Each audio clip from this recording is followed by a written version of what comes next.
now tuned into This Korean Life with your hosts, Brian and Nate.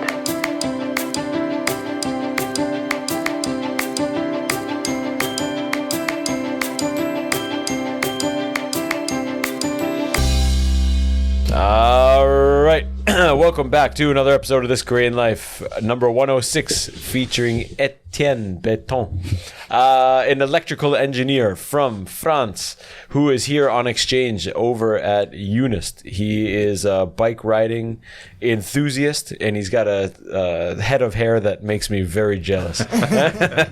Dude, welcome. I don't know how you guys got introduced, but it's always nice to see some fresh blood out here. How do you, sorry, just a little preface. My niece recently was asking me about doing an exchange program in Korea, and her connection to Korea is me. I've been here since, the only thing she remembers of me is being in Korea. How do you find out about Korea, and even more specifically out at UNIST? Okay. It's not downtown Seoul. How do you end up there? Actually, that's kind of a long story. Yeah. But, I knew I had to go on exchange. We had a lot of opportunity, and we have to go abroad for at least 3 months, something like that, to get our diploma. That's everybody? A requirement. Yeah, everybody. That's a requirement. Yes. No way. In all of France or no, just no, your in school? my school, in kind of all engineering school, maybe. Oh, cool. Very nice. So that's either an internship or an exchange program. Okay. I wanted to do like at least an exchange program, maybe an internship too, but at least an exchange program. And then I wanted to go abroad, yes, but to discover something else, like something new. And I already knew like Europe, it's kind of always the same. And there's like small differences. And I think it's also the same with America, like Canada or USA. It's like Western countries. Sure. So then I started thinking about Asia. And once you start looking at like where can I go in Asia, Must be Japan. Yeah, it could be like Japan, even like countries like Indonesia, Vietnam. Yeah. Laos, Cambodia, not Thailand. China, but Hong Kong, Taiwan. Yeah. And so then I started to think about that. I knew Japan was like too hard for me. I had to have like very good grades. I had to speak Japanese. High requirements to yeah, get there are in. high requirements in How to speak Japanese because they don't have English? Exactly. streams? They don't have Okay. English courses. I think they have some, but not a lot. And they ask you to speak Japanese to come there, something like that. So that when you eliminates lots. Yeah, that was at the beginning one of my first choices. Yeah, maybe go to Japan. And then, Korea had a lot of opportunities. There is a lot of university in Korea that accept students from my school. There's a lot of agreements. But not engineering programs in English. Must be KAIST, Post-Tech, UNIST, maybe Seoul, Korea? No, it's Seoul in English, actually. At UNIST? Yeah, UNIST. But you said you had lots of offers from Korea, but most of the universities don't have engineering in English here. Yeah, I think they have some classes in English. I have a friend in KAIST, for example. Yeah, and, but those are the science tech, KAIST, Post-Tech, UNIST. Yeah. 100%, yeah. Yes, so there is a lot of agreements between my school and Korean university. Nice. So there is a lot of seats there. I don't know, maybe 20 people Cool. a year, something like that. Even more, maybe. Cool. They didn't count. For engineering or in general? For engineering. Just engineering. I'm in engineering school, actually. I only do engineering. Yeah. And then, so I started to look on Korea. I wanted to go in Seoul first, obviously. Sure. Why obviously? Yeah, because it's the biggest city. It looks like very nice for students. But you have to tell them you're from Paris. Yeah. If you're from the countryside, I don't think you dream of going to Seoul, right? Yeah. I mean, being from Paris, I never, when I looked at the map, I go, I don't want to go to Seoul or Busan. I want to go somewhere else. I don't like the big city. Okay. Yeah, So- actually, so I think I'm not into big cities. Like, I don't want maybe later to live in a big city, but as a student, I know that that's where all the fun happens. So All the fun, and I mean, with all the. I love countryside, but for 4 months, I want to be. in the I agree. And for example, I looked for Yonsei. Yonsei was at the beginning one of my first choice. But then teachers told me that my grades were probably not good enough. So, and it's kind of a strategy, because if you choose like too hard to get school, a university, competition, and then they say no to you, you have nothing. So you might have to find something that fits to your grades. Cool. Your grades. So you played it safe by applying to UNIST. Cool. And so does it have any impact? I mean, if you went to UNIST or Yonsei, does it matter once you go home? Oh no. Has no. Yeah. So then you might as well just take the easy one and enjoy your 4 months. Yeah, but Yonsei was just because like in Seoul. I don't think it's very hard. Yeah. And so because we had like Yonsei, Sogang, Korea University, and so. Okay. But for example, I really didn't want to go to KAIST because for me like KAIST looks pretty hard to get, but it's not even in Seoul. So people who go to KAIST could have. Well, hold on, buddy, because UNIST isn't anywhere close. It's the farthest away from Seoul as you can get. Yeah, but it's easy to get. And then people who Oh, you can just jump on the KTX and you're in yeah, Seoul, right? but it's easy to like, and like people who get KAIST, for example, in my school, they are struggling to get KAIST, and then they could have got Yonsei or Sogang or Korea University instead, because it's just kind of the same. Even KAIST is more difficult to get. So why did you choose like Daejeon, which looks like not fun? Sure, yeah, absolutely. But then, so yes, and I started looking. I had a choice maybe between Gwangju, Ulsan, Daegu. Actually, not Busan. Gwangju. Yeah. And what? I said Gwangju. Whew, that's out there. And then I saw that Ulsan was on the sea, so I thought, oh, might be good. Cool. I like the sea, and so I applied for Ulsan. Cool. I didn't know anything about the city. That's awesome. Why? You know what? We had the exact same story coming here. I wanted to go to Japan, and then it was like, oh, okay, I'm gonna go to Korea, but I'm going to Seoul, and here I am. And here we are. Right? So I'm just curious, how many people came on the exchange when you came? How many people in Ulsan? Yeah, because he said he didn't know how we got introduced, and we didn't. I asked the student president. She put an announcement on one of the sites I'm on because I used to work there. Yeah. And she said, there's all the exchange students. Who wants to come and meet them? And I said, hey, can you ask all them if somebody wants to come on the podcast? Because we'd love to have a... One? Yeah. Yeah, okay. Yeah. And that was how. But your group was how many? 15? 20? Something like that. For the whole UNIST or just engineering? For the whole UNIST. But UNIST is almost only engineering. Yeah, there is a business tracks. Business administration. Yeah. So there are like maybe 4 in business administration. Yeah. But so UNIST could have taken a lot more students. Yeah, probably. Right? So you said, whatever, there's lots of seats here, but there's not lots of exchange students here. No, but there are a lot of seats. When you're in France, you know that there is like 4 seats. From my school, for example, I had like 4 seats in Ulsan, 4 seats in Daegu, 4 seats in Gwangju. Okay. And then overall, it's like more than 30 seats for Korea, compared to maybe 5 seats in Japan or like 4 in Taiwan, something like that. So that's a lot. Yeah, okay. Before, you said you didn't know much about Ulsan, but before coming here, what did you know about Korea? You're 22. Yeah. What is a 22-year-old's impression in France? Of Korea. I know all those stuff like K-pop, things like that. I'm not into that, really. But Definitely not into that. is there a presence of K-pop? We see a lot. We see it on the news here, and it's funny no. in France. Like you see, I've seen news clips of young French kids near the Eiffel Tower listening to K-pop, eating Korean food. I'm like, I don't know if they found like really one kind of unicorn at that time, but is that it has a presence? Yeah. Actually, since the 90s, I think like France love all those Japan culture, for example. Sure. Yeah. Since maybe for 10 years, maybe less, started to like get really into Korean culture, if I can say that, like K-pop, things like that. But people love to dance K-pop. Really? For example, in my school we have a K-pop club, like a dance, dancing like K-pop. Eleni. So yeah. No, are you talking about in France? No, in here? France. In France, yeah. He's talking about France. So. And did you join before coming? No. Then what did I know about Korea? Yeah. Like obviously the political stuff a bit, like South Korea. The whole North-South thing. Okay. What does a 22-year-old Frenchman know about North and South Korea? Just out of pure curiosity. I thought Canada was very open-minded and more educated or knowledgeable than a lot of our American neighbors. But I can't believe still, when I came early 2000s, how many people said, North Korea? Come on.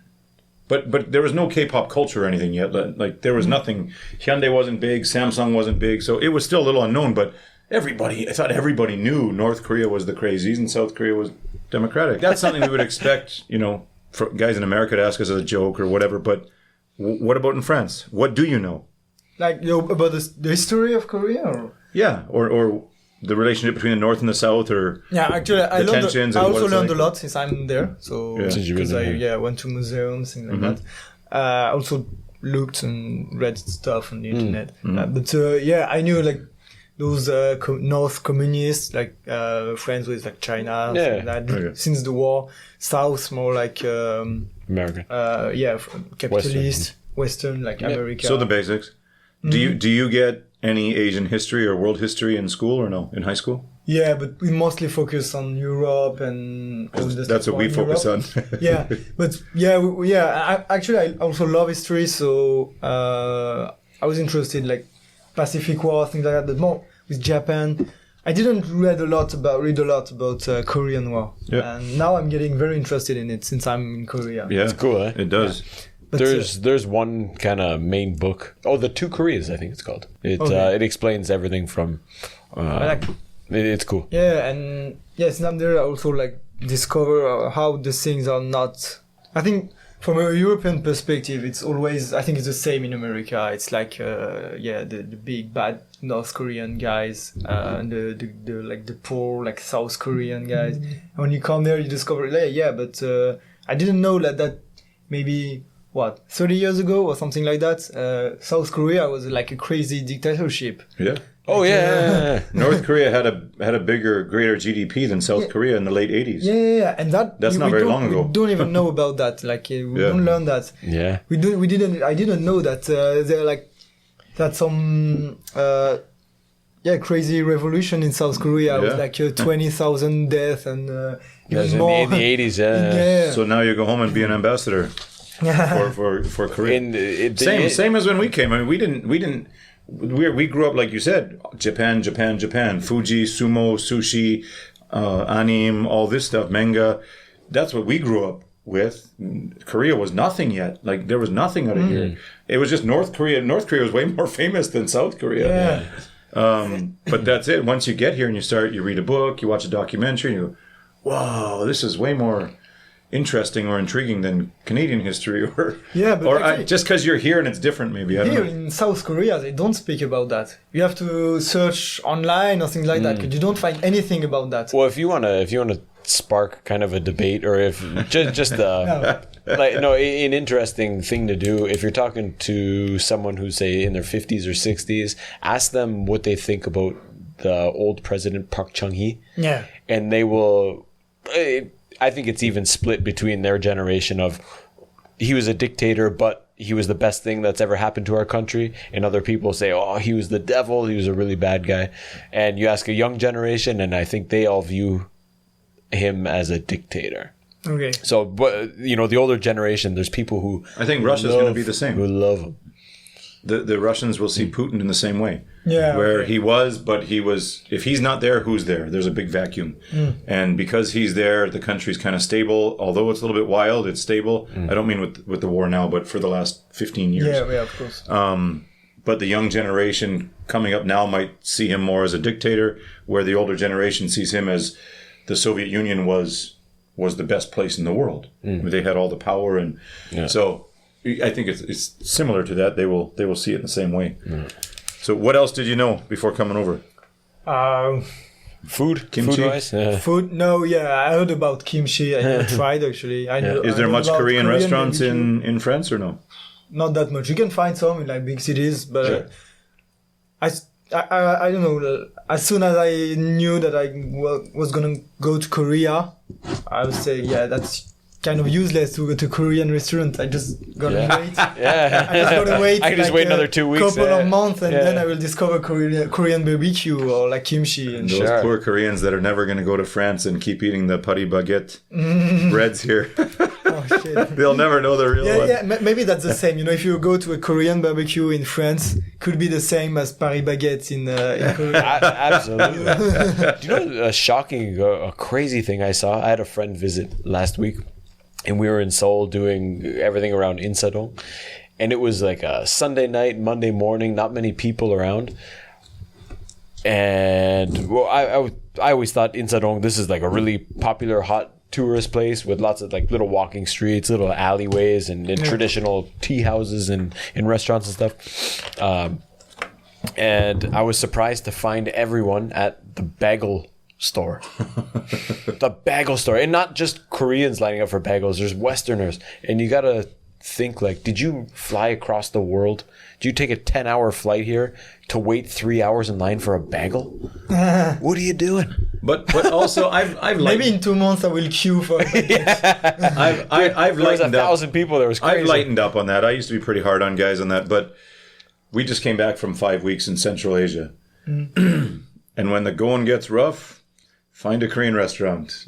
Everybody's happy. Go for another 10 days. Ooh, something's going to go off here. Korean restaurant. Ooh, everybody's okay. Yeah. And so I eat Korean food when I go home. $80 $80 at a Korean restaurant, but getting barbecue in the middle of the Kazakh desert is not cheap. But if it keeps everybody happy for 10 more days, I'm okay, no problem. Yeah, I think So I'm not against it, but I mean, dude, queuing for 3 hours to eat a bagel was insane. I'm in the same mood right now. I think I hold myself for like 3 or 4 weeks now. But on Monday, time's gonna come. On Monday, I didn't even eat French. I ate a Mexican restaurant. Here in Ulsan? No, in Seoul. And so, that's good stuff. For the rest, I always eat Korean. Yeah. Okay, maybe once Chinese and once Japanese. Yeah. But, But I think here the Chinese, Japanese is okay. Like just like eating Mexican in America. Hey, Mexico is the neighbor. Yeah. It's Tex-Mex, but you understand what Americans call Mexican food. Yeah. I think that Japanese and Chinese here fine. Very different than when you go to China though. Oh my God, the stuff they call Chinese food here is pretty funny. But you can get some real Chinese restaurants. What did your parents think? About what? Hey mom, I'm going to Korea. Yeah. Oh, why don't you just go to like Poland or Somewhere. Austria or Spain? I think they were they understood and they were like happy. They even come like at the end of October. They will visit Korea and then they'll come see me a bit. Oh wow. Yeah, Sweet. no problem, parents. And I'm just curious. It was a project that I say like I knew that I was gonna travel at the end of my studies, but I already said like very early, I want to go maybe to Asia, something like that, maybe Japan. At the end, maybe Korea.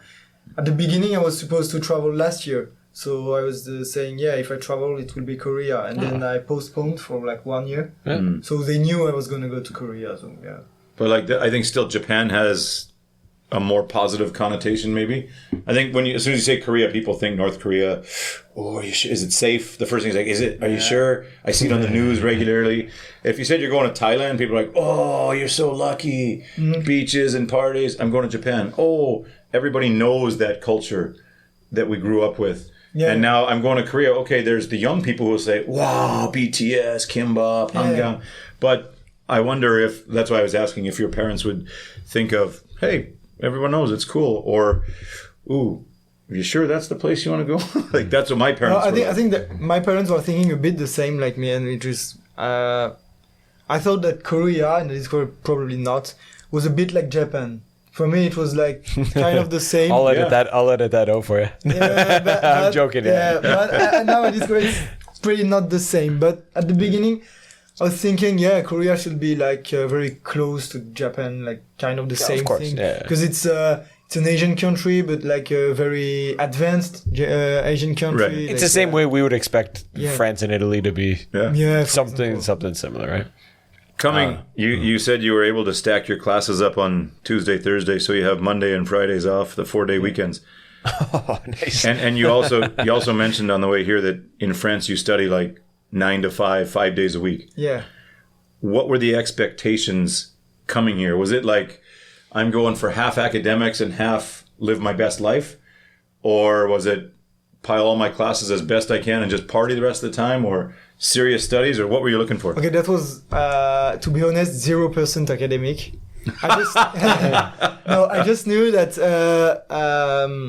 for my resume or something like that, if I'm saying that I'm studying in Korea, that's fine. If I say that I studied for like 4 months in Indonesia or something, in Bali or something like that, I knew that could be, people start thinking, I just went to the beach. Korea looks serious on the paper.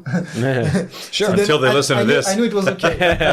so after that, so that was the only requirement, something like that. After that, I could I have a lot of friends here actually who chose UNIST and Ulsan because of the classes there. They looked at the class. Oh, this looks interesting, something like that. So what? I didn't look at anything before they asked me to choose my classes. Okay, I'm gonna start looking. I knew that I would find something. That's fine for me.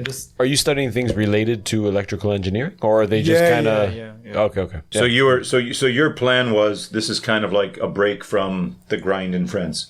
Yeah, but you'll take some classes. Yeah, but it's the end of my studies. So actually, I didn't study since like more than 8 months, maybe now. You haven't studied? Yeah, I had like an internship, and then now I'm traveling to Korea, and after that I will have an internship again, and that's the end. And then you graduate. Yeah. Oh, cool. So my next question was, if you got 4-day weekends and you're out traveling around and eating Mexican food and enjoying, do you receive funding from your school, or you're using your own money made from your internship? Okay,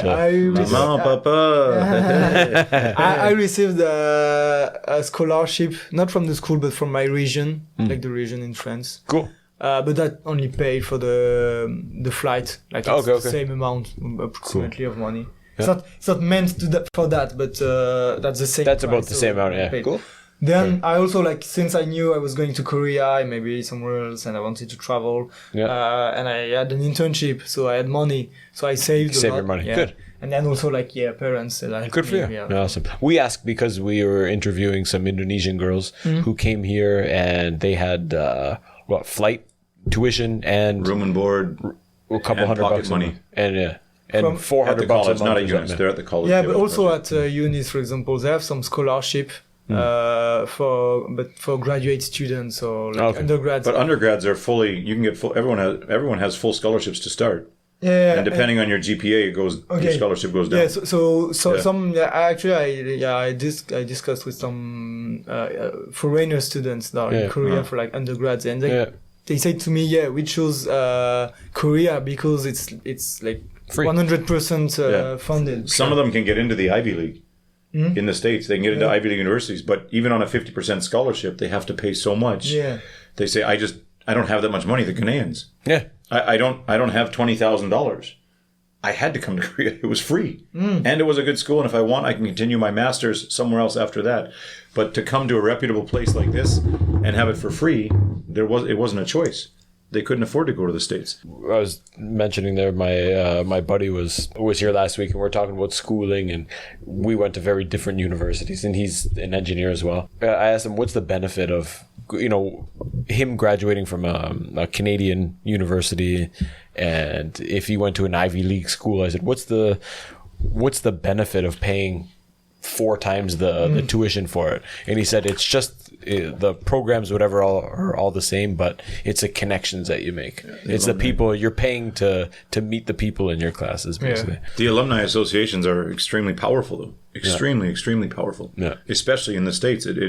There's probably nowhere where that it's more than that. Yeah, it's the same in France, except it's like almost free for every school. But you guys don't pay tuition for uni? No, it's like 600 euros a year. So that's like not bad. Yeah, and even if you're 600 euros is if you're like if you can afford it, but if you cannot afford it, like for people with like low income, it's free. And you even get money. So that's awesome. That's really cool. On y va. Let's go. Yeah. So how much do you think your time? You're here 4 months. Yeah. What do you think, a ballpark, how much it'll cost you? Living your best life, Seoul, Busan. Now I discovered that I spent way too much. I had to open a Korean account in the school. Yeah. And so I put some money on it, and last weekend it was empty. And I already I spent already a lot, so that money. Yeah. And also I paid a lot with my French account. So both of them was way too much. Yeah. Because it looks like the restaurants, stuff like that, it's so cheap. So then you go to restaurant every day, 2 times a day. But it's cheap, yes. But It adds up. It still is maybe like 10K or like 8K, something like that. Sure, yeah. Yeah, but 2 times a day. Yeah. And at the end, it's kind of something. absolutely. But- in France, I'm used to it. Like I don't eat at restaurant quite very often because it's like very expensive. It's more like 15 euros, 20 euros. Yeah. So, but then I eat home and I cook food, and that's very cheap. Here it's the opposite. Yeah. Here you can get lunch for $5 to $8. You can get lunch. Yeah, Easy. yeah. Bowl of soup, all the side dishes, rice. Around the university here, like you said, you haven't explored here, but I go out sometimes with the students here around the university. 7,000, 8,000 won. You get a big main course. You get a big bowl of rice and 10 side dishes. Yeah. 7,000, 8,000 Good won. stuff. But for It's example, cheap. in France, as a student, I think I spend maybe average $3 euros, the same now, a day. Not a day, for a meal. at the school cafeteria. No, because I cook myself. Oh, okay, yeah. But then here I eat at the restaurant. Yes, it's cheap, but it's like 5, 7, 8 euros. Right. So it's more expensive. It adds up. And But then you'll also when never you travel, like, you'll never have an experience like that again. No. Not many countries you can go and eat 2 meals. Developed countries you can go and eat 2-3 meals out. That's the and point. I really thought not be Korea was bankrupt. quite expensive, like No. Japan or something like that. But then it's very cheap for all the things And- that matter are cheap. And you Like have euros. accommodation, food, things like that. That was another crazy thing. Sorry to reference my friend again, but when we came in, we stayed in a hotel it was connected to the Insadong street, like that little walking street. It was $150, $160 a night. It was a beautiful thing, had all the In the facilities. core, peak tourist district Yeah. of Not used to Seoul. that. I pay I go to guest house, things like that. Oh, hold on, yeah. And I'm paying maybe when I arrived in Seoul, I paid 15 euros a day. Oh, sure, yeah. In That's Busan, pretty cheap. Yeah. Yeah. In Busan, we paid 10 euros a night. Yeah. Hold on. The only reason we stayed there, he used his company card. If I was on my own dollar, I'd be sleeping in the And I even in tried the $20 to rooms sleep too. in Yeah. Jim Jil Bang. Oh yeah, dude. Nice. I did that before. that's Sure. Awesome. You got more Korean that's a bargain. experience than That's half a the other bargain, people. yeah. Those are great. Except the snoring guys next to you. That's You want to it. kick them in the head. Yeah. those Earplugs. earplugs. Yeah. That's a really good bargain. What is it like for a place in Paris? How much would you pay at a hostel or something? Oh. Hostel. I never booked any hostel in Paris, but it should be something between 25, 30? I think if you find 30, you might be lucky. I don't know. Really? Wow. And maybe 50. Yeah. Just for a bed in a shared guest house, Yeah. in a shared room, Yeah. maybe. Whew. Yeah, you're doing it the same way we did it when we came. Just go every weekend somewhere else, stay in the little guest houses wherever we could, and it's a you know fun what? country to explore. Even after my son was born, we stayed in a guest house one time in Gyeongju. Gyeongju, you're No, familiar? yeah. Gyeongju, it's you have to go while you're here. It's pretty close to here, but we stayed in a guest house, and it was so cool to see young guys like yourself. A couple old dudes. We get to meet people from Europe, from the States. There was an old retired vet who came, and everyone was sharing stories and sharing their experiences here, why they were here. And I think there's benefit to staying in those cheaper places. You can meet some new faces, and it's not just go to your room and sleep. The guest house in Busan, I've been there 2 times. It's full of foreigners. Yeah. Almost only. It's clean, everything. So it's all you okay. need, man. Yeah. If you're between 4, if you're 4 or 6, something like that, you get a full room for you and your friends. 'Cause it's Nice. 6 beds or 4 beds room. Nice. Everything, and then downstairs you get this shared kitchen and space. Yeah. And people are so nice and Yeah. come from everywhere in the world. Yep. That was my experience too. It was really good. What when you go on these adventures to Seoul, are you going solo or with some friends With some friends. from UNIST or from other places? Yeah, both from UNIST, but also I have a friend from France who's studying in KAIST right now. He came from Lyon with you. Yeah. Okay. But he's staying a year, and then we did a lot together also. Nice. It's awesome to go by yourself and meet new people all the time, but it's also good to have a wingman to share the experiences with and the memories and hey, if I screw up or I'm drunk or I'm tired or I make a mistake, you're there to Yeah, So for save us sure, a- sure. Like when it's, you're by yourself, sometimes you run into a few extra challenges there that you can avoid if you got a buddy with you. Nice. What's on the bucket list for sights to see in Korea? Like something you've before coming, maybe you decided like I got to do this. yeah, I gotta do it. Traveling from Incheon to Busan with the bike. With the that bike. was the plan from the beginning. Very nice. Yeah. Very nice. That made And me- it's a full bike path. There's no like Yeah, maybe not always I saw, but oh there is yeah, it's some parts, but yeah, it's okay. it's still safe. Yeah, we'll see. But yeah, Yeah. I hope so. And Yeah, you're, that was- you're going full Incheon to Yeah, probably. oh very nice, very nice. We chatted about it quickly, but how long do you plan to take? Actually, I'm doing it with the.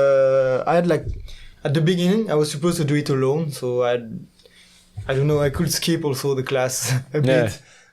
So I had like overall, if I skip 1 week of class, because that's okay for them. If I skip like You're doing 10K a day? Shoe socks 6 days. Nate seems to think you can And do 1 week of classes, that's 2 weeks. yeah, almost because if Holy if I skip like 2 class. Something like that, I could get like 11 days or something like that. Yeah. So I was like, okay, it's perfectly fine. But you can stop and see places along the way. But That's then the idea. I met a Korean and we started saying, we're gonna do it together. And he has like less time because he won't skip class. Yeah. Because he's Korean. So we have overall 6 days. Yeah. Oh, dude, that's perfect. more than enough. Yeah, Yeah. that's So that's that's- what 80K a day, maybe. No, 120, 130, depending on the day. No, that's. Okay, did actually, we Aaron planned did it in- at the beginning. Yeah. We thought we had 5 days, so we planned for 5 days. Yeah. 5 days was pretty hard. It's like 150 a day. Shit. With some sometimes some elevation, like some Yeah. strong elevation in the day. But now with 6 days, we have to plan it again. But that will be maybe 100. This one says 633 kilometers. Yeah, but if you Oh. want to go, there is a very nice place to go. I heard, but you have to do like 70 kilometers in one way and 70 kilometers back. So that's 140. But you get to see more. something cool, yeah. Yeah. So at the end, it's and I heard that was the best part of the road. Yeah. It's not on the road, but that's the best part. Yeah. So You gotta, You gotta do it. yeah, you gotta do it, and then it's 800. You'd hate to come all the way here and be like, nah, I couldn't do the exercise. Oh, very nice. So what else? Incheon, Busan on the bike and Jeju Island, Yeah. of course. Did you bring your bike from France? Yeah, Oh, okay. you did? yeah. Wow. Why Jeju Island? I heard it was the place, like the thing to do. Everyone is saying, yeah, you have to go to Jeju. Who's everyone? I'm not a Korean friend. Everyone I know in France that went to Korea. Really? Everyone when I arrived in Korea, I said, What are they- You what have do to do Jeju. What Foreigners or Koreans. specifically in Jeju did they say like No, ride your I bike don't know, around I don't or know. I have to anything? plan it. I don't know. Take your Interesting. bike and ride your bike around. I can do The that. Ole- You'll enjoy, yeah. Yeah. I think a lot of us feel it's over. It took me like probably 10 years to go there. Really? Had zero interest. Once you start going to places in Korea and they say, oh, you know, this big waterfall, and you go there and you're like, shit, this is like my bathtub. This is not a waterfall. And the more places you go and you're like, really? And, you know, everything's kind of overdone. The restaurants, every restaurant's been on the news. They all say, oh, we've been on NBC. And you're like, this is just another restaurant. This is famous. Everything's famous. In Jeju or in Korea? All over. So going to Jeju, I was like, that's it? They were telling me it's Hawaii. They said this is the Hawaii of Korea. Korean, But they've never been to Hawaii. so it is in their imagination. I think it has a different vibe than the mainland. It does. I enjoy. I've been several times. I think it's special. It's different than the definitely mainland. different. Yeah, No, we'll see. I like it. I think my expectations were too high. Probably. And it's expensive now. Oh. It's gotten really expensive. Yeah, I might go there with my parents when I'm coming to Korea. Yeah. So. Well, they're good. I just like getting on a plane and then you land there. Just getting on a plane, you feel like you. That's why you it feels arrive. different. Because Yeah. you're like, they told me it's different, and I got on a plane, so it's different. And it kind of is in lots Yeah. of ways. I think Halasan's awesome. I would say climb Halasan. Yeah. The big volcanic crater in the middle. In Jeju? Yeah. Yeah. Okay. It's the highest It's point in the Yeah, country. I love to hike. So. There's tons of That's a stuff down there. great place to go. And the sights, the scenes there, the waterfalls, they're pretty cool. Good. Lava tubes. Yeah, so in the bucket list. I already did a hike in Ulsan Alps. Yeah. It was Yongnam really Alps. cool. So I Yeah. might do others. Like, Yeah. Then I heard there was some national parks here also. So. Julisan's beautiful in the fall. Beautiful. Yeah, Once the I'm leaves waiting change, for fall now because I heard that The was foliage, you have to see like the colors. maybe the, November-ish. End of Juangsan October. too. And what's up north? Juangsan. What's the national park? Soraksan. Soraksan. Yeah. Soraksan, National yeah, I Park heard is about gorgeous. Yeah, Very so I might do beautiful. that, but later, maybe in October or November. Yeah. Well, yeah. There's not. It won't be peak foliage up there. Oh no, it'll start first. In the First north. up there. A couple weeks later down here. Yeah. Yeah. Anything else? Because I want to see the colors, like all the leaves. Oh, it's beautiful. Like a red. Even coming from Canada. Yeah, People are like, because oh, of it must be nothing compared. Like, no, it's beautiful It's here. gorgeous, It's really yeah. nice. Yeah. Okay, so it's there, and then maybe other cities. I was speaking once with a Korean about going to Gwangju. Is it worth it? And he said, yeah, maybe not Gwangju, but there is like a city very nearby, which is very cultural, very Suncheon nice. Gardens. Suncheon. Maybe I don't That remember. Suncheon area around Mokpo. They Yes. have the gardens and they had the World Expo and stuff. I have nothing planned actually. Very nice, I'm I think it's very easy to travel here in Korea. Yeah. Yeah. Take a train, Yeah. book an hotel, something like Yeah. that. So I can just say like 3 days, 3 days before. Oh, let's go there. Then let's book a KTX. Yeah. Not even book a KTX. Let's come to the train station and Book a take ticket. Yeah, sure. 4-day weekends. You're laughing. And then I want to go to the DMZ. I was going to say, DMZ, what yeah. about DMZ? Yeah, I That's a would- must. That's a must. Which go. tour did you do? Oh, you got to go on USO. That's the best one there is. I did the. You? What is that one? USO tours. It's with the U.S. Army. What do you do on the tour though? You do the tunnels. You do the DMZ. Oh, you do joint everything? security. That's. I think it's one of the only ones where you do all of them. I did the tunnel. Some of them are just the tunnel tour, yeah. or some of them are the tunnel and the lookout point. But they had closed the actual Panmunjom, the Blue House, the blue place, like where Trump and Kim Jong Un shook hands. That was closed for a while, but I tried getting it for my cousin. They said no, it's not open, not open. And then like 5 days after he left, it popped up on my thing. What was it? The guy ran across. Is that why? That place, yeah. Where the guy ran across. It did. Okay, it's open. You can go now. I was like, no, he missed it by a week. Yeah. Come on. So depending on the political posturing and stuff, depends if it's opened or I closed. heard also it was very beautiful because like no humans live there, so the nature is 4 kilometers, some of the most pristine rainforest in the world for 50 years. Yeah, nothing. Which been untouched for probably. I heard it's the only place in Asia that hasn't been developed in the last 70 years. No one's And been probably the most untouched place in the world. You can't go in there. Yeah. Like, Nobody been in so I there. heard like if you go from like just have a view on it, it's beautiful. So. Yeah. You talked before about you did an internship.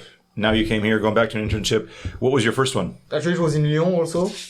I was working on electrical vehicles, supply equipment. So not the vehicle, but just the charging station. Yeah. That was like very, very interesting. I loved it. Are those in France? Are those usually paid internships or no? Yeah, it was paid. It is paid. Oh, you said If you you do more saved money. than 8 weeks, you have to get paid. There is like, And you said most engineering universities require you to do an internship to graduate?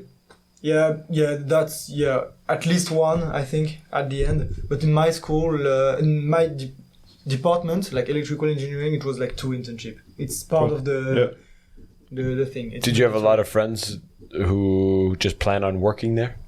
Like after the internship, a lot of people just take the job and then continue on. Actually, we have like what we call like the final internship, something like that, and a lot of people just get a contract for after the Cool. internship. Yeah, That's the best way. What? That's the best way. Yeah. What was for it? companies also because Sure. like just taking intern. They can train you how they want. They train him. They can see if it's good or not. Maybe it's not the best choice, and then.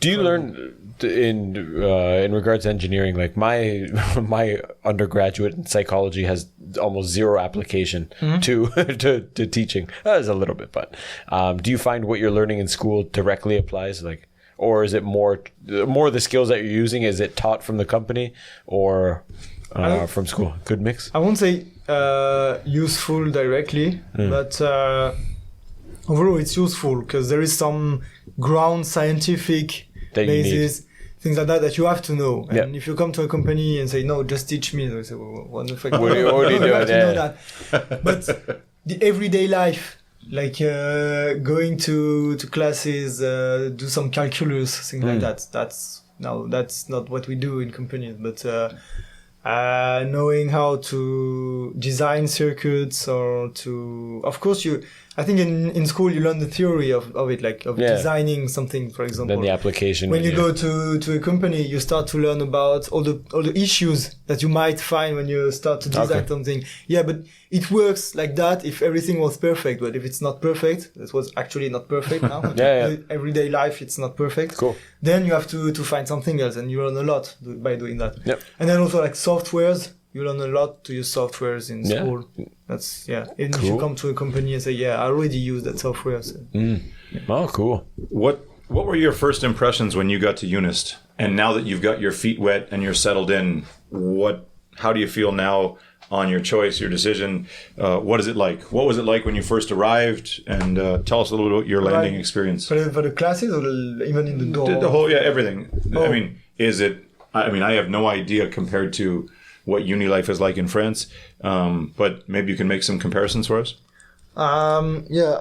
Actually, I knew it before because I read the rules, things like that. Because I had some friends went to Korea saying, like, for example, the dorms are very strict. No girls in the dorms, buddy. For example, wait outside the 101 dorm and see all the boys say goodbye to their girls. Bye bye. See you in the morning. Yeah, totally separated, UNIST. No, it's just not separate buildings, but separate floors. Floors, yeah. So I knew that. I knew it was no girls, no party, no alcohol, and that. In France, we had those no alcohol thing, but in uni. Yeah, but no one cares. First, no one cares. I came there as a we had a bar on we had like campus. The thing that you're allowed to drink in your room. Because it's your room, it's your place. It's like an apartment. You're not allowed to drink outside or in the hall.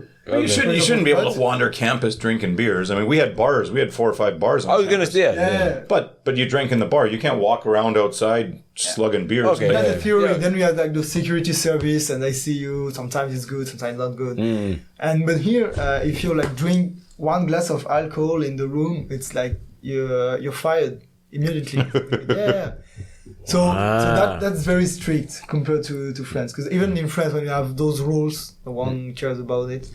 Also, I spent only 2 years in dorms in France. After that, I had my own apartment with friends, like roommates. Sure.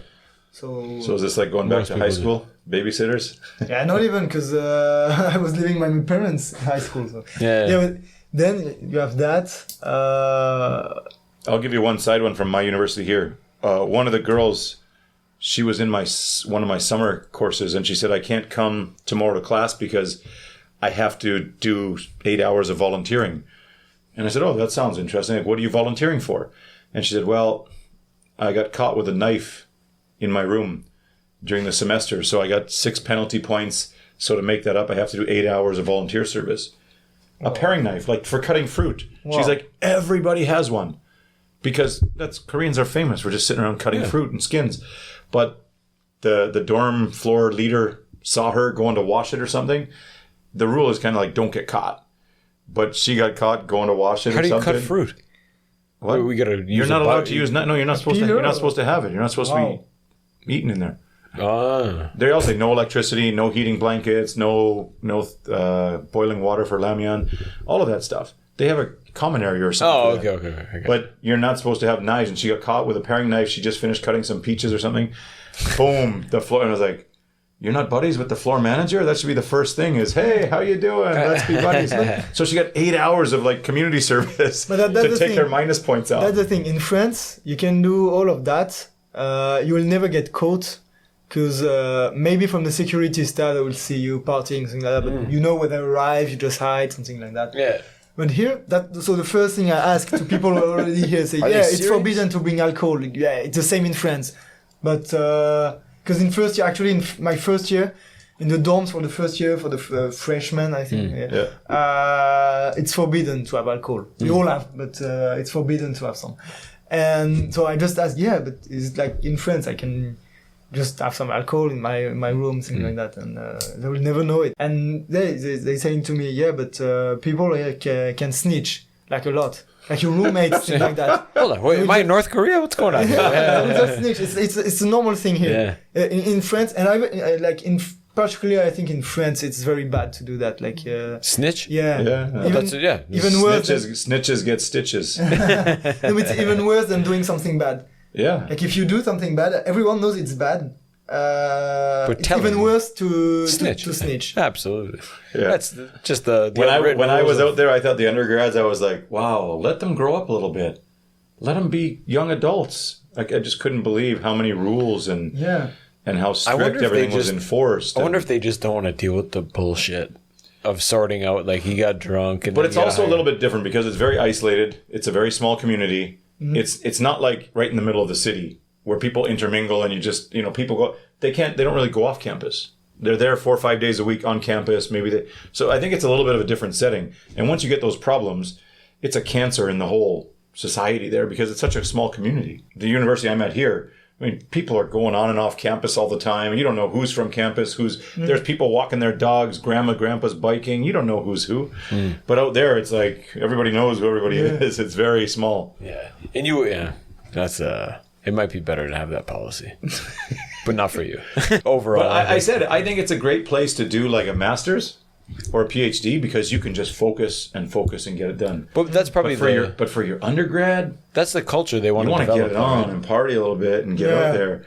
I'd prefer to relax in my undergrad and then go out there and just focus for my master's or PhD. But that's probably. It sounds like that's a student culture that they're aiming for, right? Yeah, people really don't look like students here. It's definitely like the whole mood doesn't look like students. I don't know. I'm not UNIST, partying not partying that much. You should be drunk somewhere. Yeah. What are you doing here? Where are the drunk people? Why are your eyes you stay white? a couple more weeks, you'll find a few of those guys with the big soju bottles like that. Yeah. Water bottles full and a few of the other secrets. Apple juice. How have you found in class compared to France? How's the in class? Is it more studious? Is it more intense? What's the? No, it's mostly just the teacher telling the lecture. The lecture style, almost lecture. Yeah, it's only lecture for me. So you just sit there and they just bark at you. I have like 2 lectures. Then also Korean classes. Yeah. You got to take Korean language class? Yeah. Cool. And then 2 seminars. So seminars basically you just sit there and different speaker come every week. Okay. Yeah. But the lectures, So you're really chilling. Korean class, seminar class. Yeah. And for the lectures, I think it's a bit like in France. Yeah, it's kind of the same. The teacher is just teaching some PPT and that's all. But in France, we have also working sessions. I don't know the name. I think we would call that seminar. Practical? Yeah, we have like laboratory. No, here they have labs, which is like practical. We don't have labs project in France, not that much, not like in UNIST, but we have every week we have labs, different subjects, like sometimes electronics or things like that. But no, we have lectures where like 100 students. The teacher is in an amphitheater. The teacher is just doing some PPT. Yeah. And then you have with smaller groups, like maybe 25 sessions, like we're just doing exercise with the teacher and then correct them or interact, with the teacher. Sure. Or with your professor that lectured? Yeah. Or even like sometimes it's a professor that lectures, sometimes others. Some teachers are just doing those sessions. Yeah. Like TAs probably. Yeah, okay. That was my undergrad too. Our main lecture would be 300-400 people, and you broke down into what we called seminars, and you discuss with a graduate student what happened in the lecture. Oh no, that's not the thing. It's just you're like 25 in the room. The teacher is gonna say, okay, let's do this exercise. So you're doing the exercise, then you correct it, like it's doing on the board, like the correction. And then you can ask a question, but why is it that? Or okay. Can also, it's like follow-up study, or what do they call that? You can also send tell to a student, go correct yourself the thing, and then you and say, okay, no, that's wrong, thing like that. Okay. So that we have. Lectures are useless, so we don't go to lectures. We just wait for those things. We go to those things. Yeah. But here you only have lectures, so you learn something. You don't practice. I think they're practicing in the lab, but that's definitely not the same thing. Yeah. And the lectures, also the teachers tend just to give some results, saying, that's the theorem, for example, is that. But you don't really know why. And so you're expected to do that on your own? That's why they study so hard. They're practicing. I heard that you just have to learn by heart. Yeah. Without knowing why, trying to Just really memorize, understand. yeah. Just memorize and that's all. Which That's I what don't- the teacher from UNIST told to me. It drives me nuts. Yeah. That drives me nuts. I always want to know why. I couldn't, Yeah. yeah. Yeah, those like very like things that I learned in France, like maybe 1 or 2 years ago. That was like, I don't know, like the teacher was telling this theorem, for example, and I'm wondering if did he just give the results because everyone should already know it from like undergrad or things like that, or it's just that they don't care about the explanation. Why does it work like that? Yeah. I don't know if they're if their thinking is one step ahead of what I'm thinking. If they're like, if you're really interested, you find it out for yourself and this is going to separate you from the pack. But I think that's the whole purpose of the teacher, right? That he can, if there's one answer, he can look at it and he can understand how people can view it from also, different ways and explain I can it. Still, if I have to look somewhere else, I don't need to go because the To see him, Because the result is like the easiest thing to find online. For example. You will find the result in like 2 minutes. Yeah. But then the explanation How do you get there? Gets harder. Like it's can be tricky to understand why does it work like that because you have a lot of concept behind. Sure. And if you just give the results, that's kind of useless. Yeah. And that's, I mean, even now with AI and everything, what's the if you're only going to lecture and give results, what are you doing? Yeah. What are you doing, right? I like it. If you could describe the campus out there to someone who's not here or considering coming here as an exchange student or an international student, how would you describe the campus? Yeah. Okay, actually, might be like far away from the city, things like that. But the advantage is in the middle of nature. So if you like to maybe do some running, biking, hiking, things like that, it's directly when you go out, you're in the middle of nature, so you can do like a lot of things. Then it's very modern. Like so, you have a lot of like all the infrastructures are very good. It's the newest university in Korea, and it's only 2008, so very new in that regard. Yeah, compared to France, for example, like some buildings are terrible.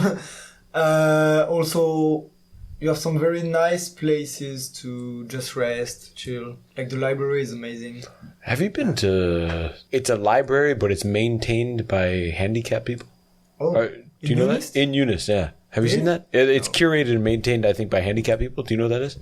Never It's I don't know the bill. I'll find out the name of it after. But you go in, there's a little coffee shop, and then you go just take a book, and then the library. Oh yeah, I see. Do you know what I'm talking about? And then you can kind of sit in a window space. You can push the button and the things. Exactly. I didn't know it was disabled people. I think it's maintained or curated by mentally handicapped. Okay. People. Okay, I didn't know that, but I know that. Yeah, this is my favorite place. Oh, it's so nice. It's amazing. Yeah. You have this big window, and you can sit in front and have a view on the lake.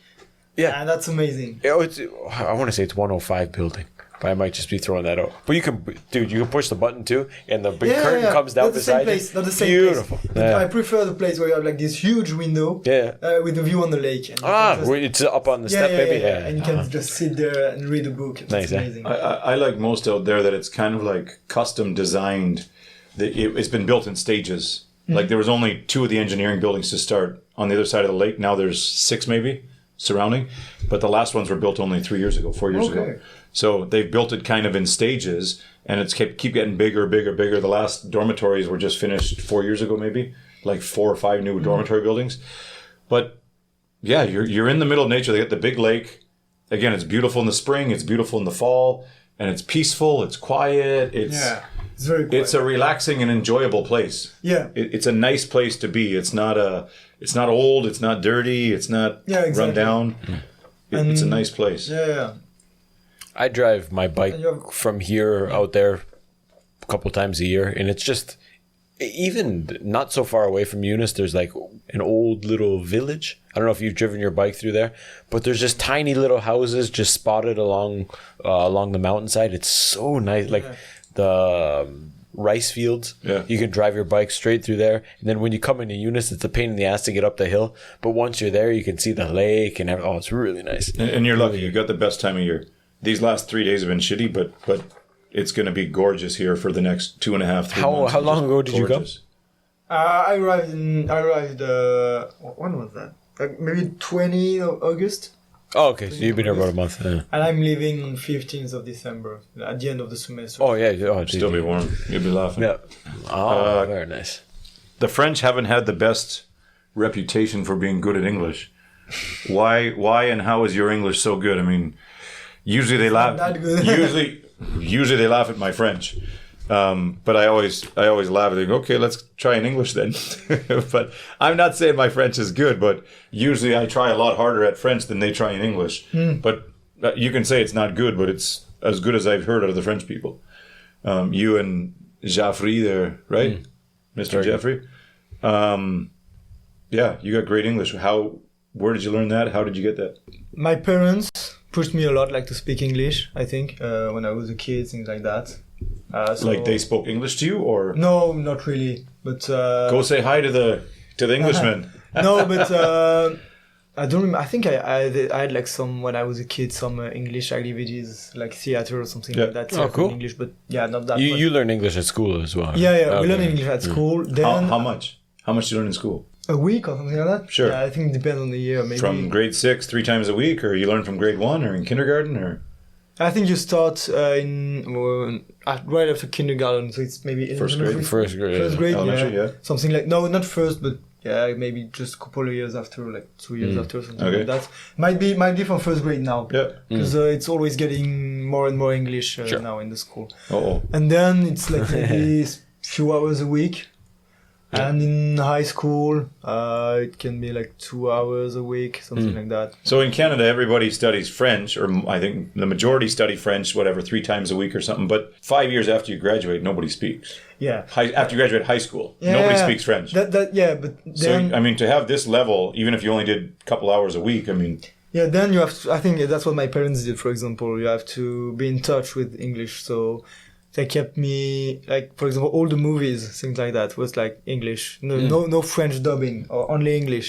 and subtitles, Italy, Germany, France were famous I for see- it for so long, only dubbing. Yeah. And that's why that's held them back from learning English for so As long. soon as I could read, that was English movies and French subtitles. Yeah. Cool. And then, but I wasn't very good at English until maybe high school. And then I started to, that helped me a lot, for example, those movies. But I started to watch also some TV shows. Yeah. So then TV shows, you watch it every day, for example. So every day you're in touch with a bit of... What were you English. watching? South Park or I was Sex watching, in the City? No, Or I was watching Game of Thrones at the time. I just... And that helped me a lot with English, I think. Because I watched it maybe... And I What's watched the it maybe Korean 3 equivalent? times. I want to get as good at Korean as you are at English from watching Game of Thrones. If you told me to watch it for 1 year, I'd watch Korean Game of Thrones for 1 year if I could be as good as you. I just decided that I'm going to start Game of Thrones.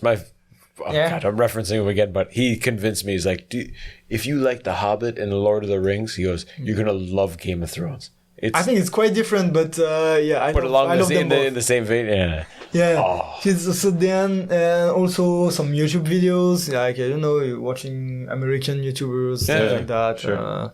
reading articles, I don't know. But even I find like your rhythm of speaking, or it seems very natural. Whereas The confidence, huge confidence. Not hesitating, not just because I mean we're in it all the time. We've been in it for 20 years here. Yeah, I had also a Swedish roommate, so we had to speak English a lot. Yeah, That's a big difference. that helped me a lot, like, speaking like fluently, for example. Yeah.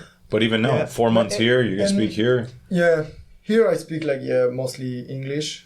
Even we're a lot of French people there, but as soon UNIST? as there is There's lots of French people. yeah, well, like Really? no Oh, you- exchange students. Yeah. he came with that. Yeah, we he have came more with than 20 people. 10 French students, I think. Yeah, Wow. something like 10. But you guys converse in English?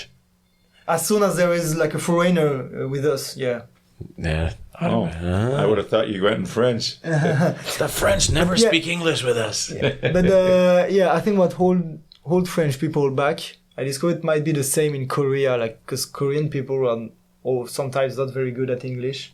A lot of them are like better in English, and a Korean girl told me it was because of judgment. Like a lot of Afraid to make a mistake. If you speak English, people are going to judge you, saying, "Oh yeah, you're not very good. You did a mistake." It's kind of the same in France. Like when I spoke with a lot of foreigners, they always told me, your French is better than the most French people, things like that. I think the best thing is when the native told you, like, you're good at English, something like that. But Koreans say, no, I'm not. I said your English is good, and you said, no. And then you just, I don't know, I was in Korea since like 2 weeks, I don't know, like I just met the other French, and you get some criticism from French people saying that your English is not very, you have a strong accent. Wow. Hey, you got the accent, but I love it. That's what we expect. Yeah, I have the accent. Of course I have an accent. But if you didn't have it, we wonder like, hey, what kind of French English I would is that? prefer not to have an accent, but when French people tell you that you have an accent, they have an accent too. I don't care. Like everybody has one. It's not saying to someone you have an accent, it will make any progress or something like that. No, and that's and I wish I could play this for some of my students. Like, there's multiple examples I can use from your speech that is not perfect pronunciation, but we understand 100%, and that's all that matters. Yeah, this word, that word, doesn't matter. Native, like you, like English speakers, foreigners, something like, will never say anything about your accent. No. And only like French people with French and not Korean in front of you. will say to you, yeah, your accent is better. And that's why I think a lot of, and that's the same in school, back in school, things like that. So a lot of people actually fear to speak English. Oh, that's because crazy. of that. Well, here the fear comes from, I think it's at a young age, you're tested constantly. And when you see that red X, that's like maybe I shouldn't try. And I think those pile up over time. But in regards I kind of agree with that. But we were in French from kindergarten. So we never had a chance to think about criticism because by the time we were in grade 1 or 2, we all spoke our kind of French. But, I mean, speaking to French people, they think we're hilarious. And going to Quebec, they think we're crazy. No. But that's, I mean, I found that my French is most understood in West Africa and by like Austrians, Swiss, and non-French, officially non-French people, not from France or Quebec. Yeah, Swiss is French. But the Swiss, the Austrians, the West Africans, no problem. Slow, well pronunciated.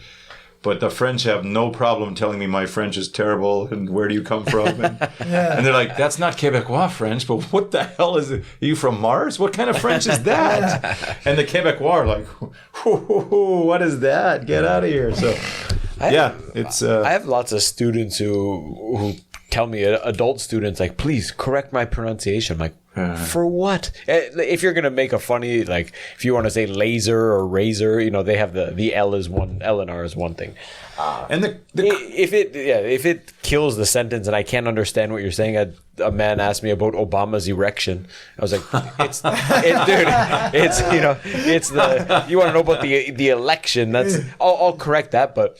For the most part, dude, it's communication. I think I have no problem with the native telling me that, it might be, I don't remember. I used to say, for example, pint for a beer. Yeah. And native tell me, no, it's not pint, it's pint. And I'm fine with that because it's a pint? Must be in the UK. We say pint. Yeah, it was Irish. We say pint. Irish. And I was going to say, when you were talking, hey, yours is much easier to understand than the Irish. Oh, my God. The Irish speak English and it's hard to understand. Okay, so this example was maybe bad. But for example, a native them, you should maybe like say that because it's like the wrong pronunciation. Yeah. And that's constructive, he's giving me an advice. Yeah. But when the French people, when French people just not looking your accent down. And say, it's bad. Your accent sounds French. Yeah, I know it sounds French, but what about joking with each other? Like I remember when we were younger and we'd say Korean, and I would say I order a beer, and he's like, "What the hell did you just say?" And I was like, "I just ordered the beers." He goes, "That's not how you say it." Well, she went to get them, and she's bringing them, so she must understand. He's like, but we would learn from different people. Yeah. He would learn from his neighbor. I'd learn from the cook, and we'd always get together on the weekends or whatever and say our Korean, and they'd be like, "What did you say?" And then we find out there's 3 ways to say the same thing. But we could always laugh and joke. With English, it's not the same because we speak English, so it's just a matter of how good we speak and pronunciation. It's not like ordering a beer. People like to level. They like to show. Yeah, kind of. So now in France, is that because let's be honest, 10 years ago, 15 years ago, nobody gave a shit about English. Is it a thing now for people your age, your generation, that it's important, or it's a social status, or hey, he's good at English? At least in social, for example, in engineering, things like that. When you do some studies, it's very important, but not that much. You have to get to graduate. You have to speak English. I think is it the same C1 things like that? Yeah. The same. Yeah, you have to be like B2 to graduate. No. Most of people, all these people we talk to just B2 is- reaffirm how weak the Canadian system B2 is not high. No, Yeah, B2 is very almost base level. everyone gets C1 as soon as you speak like decent English. Yeah. But what do you need to graduate in Canada? Nothing to get anywhere. What do you mean? It's just In so terms of- soft. Like every time we talk to somebody and you go, wow, your education system, wow, oh, the Indians, where was she from? Croatia. Yeah. Like everyone we've talked to, and you're like, man, so you need an internship, you need a semester abroad, you need English, you need Canada. You just go and sleep for four years. Okay, you got it. No, and that's. I think that's awesome, and your university's free. Holy shit! Yeah, I paid. That's how it should be. I paid. Not a crazy amount of money, but yeah, my undergrad, and it's. I don't know if it was my fault. I should take 100% of the blame, or if it's that the system lets you go through like that. Like I just kind of floated through. Yeah. Floated for 3 years, in and France, then actually, if you go to the university, you can choose your classes. You can miss one and like fail one and take it the other year, and then you can do your master in like 5 years. But I think engineering in France, it's not the same system. It's in what we call school, so not university, and it's way more like high school a bit. Okay. You know, like you can't choose your classes. If you fail, you have to. If you fail one class. Sometimes it depends, but sometimes you just fired from university or things like that. Yeah, you're expelled. What's the mindset of your generation students coming through? Is it like high school finishes? You want to go to university right away? You want to start working? It's obviously case by case, but generally, people want to start working right away, or do they enjoy? Like in English, I know the English, they take the gap year. Right. What about you guys? In France, it's very hard to do that because of the system that just after high school, you can get in universities. So it's like an online platform, like that. But it's not the thing, online or not, we don't care about that. The only thing is you have kind of a priority because you just graduate from high school. Okay. If you take a gap year, or if you just go somewhere in university and you find that you don't like it and you want to change university, something like that, you don't get that priority. Okay. University in France, they take everyone. Yeah. Almost like you want to study, you can. Yeah. If you want to go to something with a selection at the entrance, like engineering school. Science and tech. You shouldn't take a gap year or Okay. then you will not get that priority and it's going to be very hard. They view you as... It's already very hard to get into, even if you directly graduate from high school. Test. Yeah, and we're back on. Okay, let's go with... you mentioned software earlier. Test. And when I heard it, I thought... I do some stuff with AI at the university there, and I wonder, what is the future? What is the dream? What do you want to end up being? What's the end goal? And how, when you're learning this stuff, AI is evolving so fast. How does it apply to electrical engineering? And you learn a software today, is it obsolete in a year? Or is that just the steps you have to go through? You have to learn these anyways to know the history, to know circuits, because you're going to be working with older circuits and so on and so forth. How does the AI play into it? What is the dream? Where do you want to be? And will this evolution of AI and technology and automation, how will it affect electrical engineers? Okay, yeah, wow, that's a pretty big question. Sure. In electrical engineering, I think we were studying a bit AI, but because it's very wide actually, electrical engineering. Right. So we studied like the main principles of AI. Some people can work then more in that. But when you start working, I think in AI, for me, you're more like software engineer than a computer science engineer rather than electrical engineer. But then my everyday life, AI doesn't play a big role, I think, because it's when you see all those AI tools that can help you code, something like that, it's a lot with software engineering, computer science, because they can do code, because also they are fed those AI by everything you can find online about coding. But those are the softwares that you're going to be using. Those are softwares you'll be using? No. Not really. I think I'm not that much. We use like design softwares and like simulation tools that are pretty. Maybe the developers use a bit of AI, but I really don't care. I don't know. I just use the software. It works, right. And I don't use AI to help me design. So then, for example, those AI are fed by a lot of things that you can find online, and I dare you to try to find content about electronics online. It's like there's nothing. It's not like there is even an AI which is well known and very useful to programmers, which is called Copilot, and it literally use the content of Stack Overflow, which is a website, like a forum. They have all the... Oh, guys, I'm trying to do that in Python or something like that. Here, Can you check help this, me? check this. Yeah. And oh, my code is not working. Why? And then those people answering, and this AI use that. Yeah. Because there is this big culture with programmers to find help online and help them each other online. Like that. With electronics, all the knowledge is in the companies. It's like kind of secret. Every company, and the only thing you can find online are like pretty useless things. Yeah.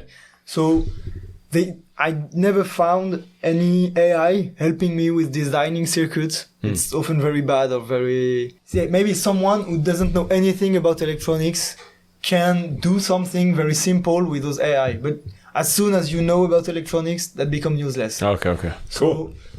I don't fear So AI I should tell like my programmers daughters now. I should push my daughters towards electrical engineering. Yeah, I think it's like, for example, compared to computer science. Yeah. So now every guy in computer science wants to study AI. Because to create the AI, it's better than to be replaced by the AI, Because I think, AI has a lot to do with automation. Like maybe in several years it will replace some... Many.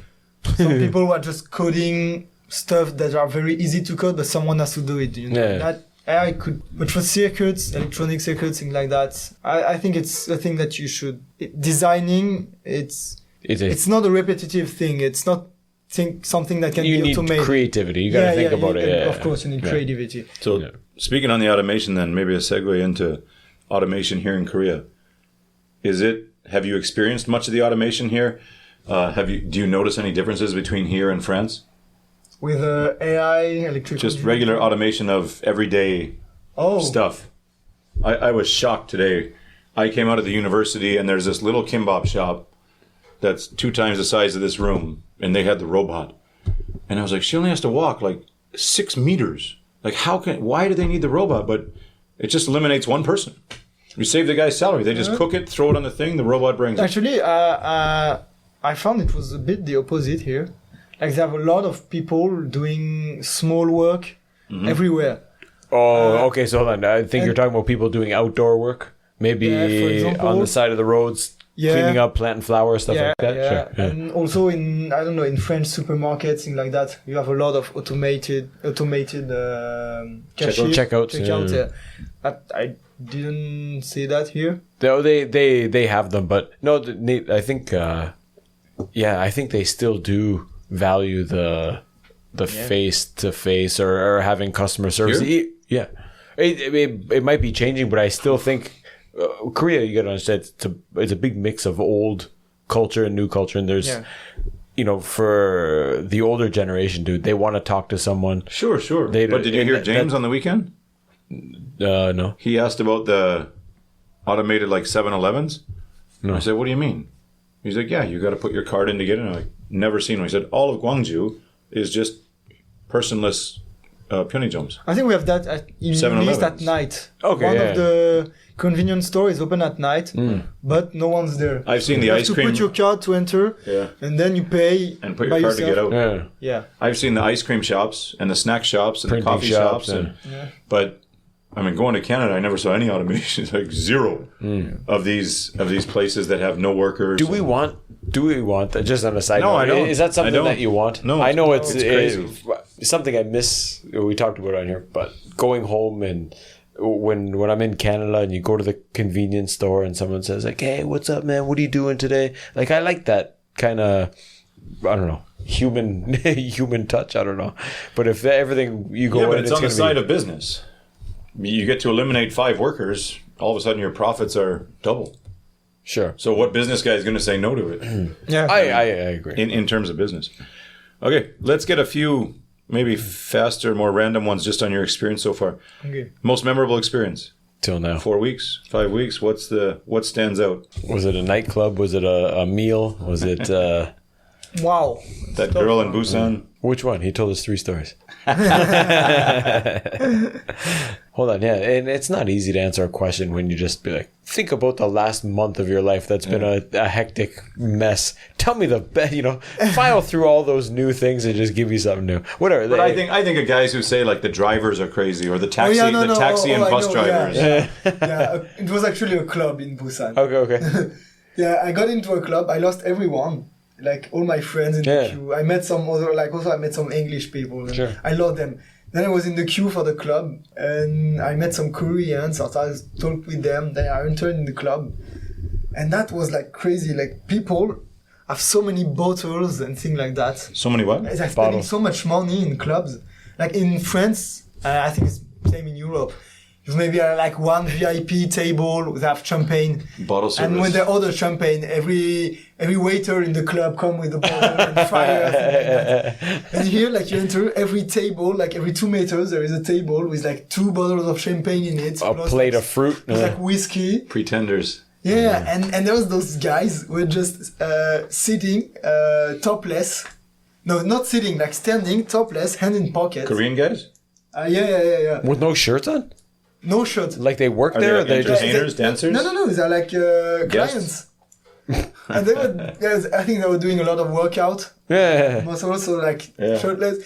But around the table with like 2 bottles of champagne, something like that, and just waiting for the girls to come. That is I the saw that. weirdest shit I We saw. saw that in Seoul. What a- That's What the a move. weirdest shit I saw in the club. And then some guys just invited me to the table and make me drink whiskey and things like that. In France, if you order a bottle, you drink it yourself. It's so expensive. No shit. They were giving drinks to everyone. Speaking of expensive whiskey, you've been to Kaja wines? But it was shitty whiskey, I think. I don't remember the brand, but it's Probably. like, but Yeah. still in club, it's at least like 300 euros or something. Guaranteed. Yeah. Dude, Champagne was like 800 euros. Like, yeah, it was like 1 million. but that's a flex, right? Here They it's wanna- Jack Daniel instead of Jack Daniel. They got his brother. And Scotch Blue. They love Scotch Blue. Yeah. And it's the worst stuff ever. And talking about clubs, the other thing that like I found like a bit astonished that you get rejected from every club because you're a foreigner. Oh, so hold on, it's crazy, and you feel like these racist bastards. Yeah. But how about this one? I told that to my wife, and she goes, "Well, don't feel bad. You're getting kicked out because you're white." She goes, "I can't go into clubs because I'm over 40." They check. They have. She's like, there's specific clubs for Cougars. nice. No, but there's they'll check. Here's a funny side story. I have a student who I think it might have been her 40th birthday, and her friends wanted to go out, and they were in a club. I think it was Ulsan, and again, they all have kids, and she's like, I was so ready for my birthday, and I was excited, and we went to the club, and the bouncer, who's 25, went like, get out of here. And she's like, come on, please. So there's like this 40-year-old lady begging the bouncer, like, please, come on. It's my birthday. I haven't been out in 5 years. Please let me in. I'll buy bottle service. We got money, whatever. And he's like, oh, okay. You go see that room in the corner without the light? You guys stay over there. And dude, and she said they had to go sit in like a shitty little dark corner, and they would. But hold on. If you got the reputation... Yeah. A good reputation. Then someone goes, they're bringing all the Cougars in. Not our style. Next weekend, nobody's here. Sure, I understand from a business perspective, but how does she feel? And I brought that up in... The way that with foreigners and like young foreigners, it's just why is, like you said, you talk about reputation from the club. So if the club with foreigners have like a bad reputation, No, Some of that is they don't want the Frenchmen stealing all their women. that was my theory. And it's not even, sometimes it's not even a policy. It's just some egotistic asshole at the door saying, "You're too cute, buddy. You're not getting in because you're going to take 3 ladies home with you." That's what when we were younger and we used to go out lots, that's what it was. But when we got that service, you can't come in. Tomorrow, we'd go get a manager of one of the big companies and go to the same place and say, "Hey, asshole, fuck off." And go straight in. Because they won't say anything to an older Korean gentleman. Okay, yeah. And he just says, "Look, SK or Samsung." But I brought that up. You have to know them. Yeah, but I brought that up just to show that it's not only foreigners that they're discriminating against. They discriminate against against my Koreans. theory too, was also based on age. related to the thing that they're spending a lot of money, Korean guys, in clubs just to get women, I think. Just to show, we don't It do also that. depends. It also depends where you're going. Foreigners, we don't do that. We're just buying some glass, things like that. Like, You just pound a buying bottle of drink. soju outside, and you go in the inside. bathroom. Yeah. And then Little straw coming and out then your shirt. it's kind of unfair. Like you're a Korean, you spend like 2 million, And you in take one his night. girls home. Yeah. So next time you go to the club where no foreigners are accepted, maybe. Yeah. So but I don't know if it's just a theory for me. It's an explanation I might have found, but I don't know if it's true because I didn't ask him why. Also, part of it depends where you're hanging out. If you're at a fancy club, I don't even know where the clubs are, but if you're at a fancy place, I don't think in Hongdae you wouldn't get rejected very often. You get rejected. Yeah? Yeah. Actually, in Itaewon you don't get rejected, but because it's Itaewon, it's only foreigners. But then I spent some But one night in Itaewon also people get rejected, and it's like class of foreigners. Okay, Western foreigners, no problem. Okay, these foreigners, okay. These foreigners, sorry, wrong color. Yeah, I really didn't like Itaewon so much because it's really for me like the place for foreigners. When you go in the bar, they want you because you're a foreigner. They offer you something. Then everything is more expensive because you're a foreigner. Yeah. Like the prices are so high compared to Hongdae, for example. Sure. Hongdae you can drink a beer for like 2 or 3. But that's a university. Here it's like area 5 or too. 6. Yeah. Sure, yeah, but that's also university. They're only foreigners. They used to Americans, Europeans. They used to spend at least 10K for a beer. So let's do 8K. That's fine. But not necessarily though. Like that's kind of like the modern Itaewon, because when we came, it wasn't. It was still cheap and run down. And Paulie's kettle. 20 years ago. Paulie's kettle was $6 for a pitcher of soju. For a pitcher of soju was $6. Like it was a bottle of, it was less than $6. They'd put a bottle of soju and a bag of Kool-Aid and then just mix some water. You'd walk around with like a They would cut these off. It would be here for a couple of bucks.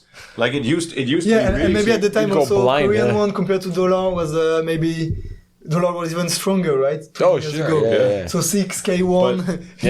Making nothing. But cost nothing. it became very, very popular with Koreans. Very popular. Before this thing last Halloween, it was very popular with Koreans. And in fact, it kind of like brushed a lot of the foreign stuff out. It used to be a lot of American Army guys because the base was right there. And now it's moved.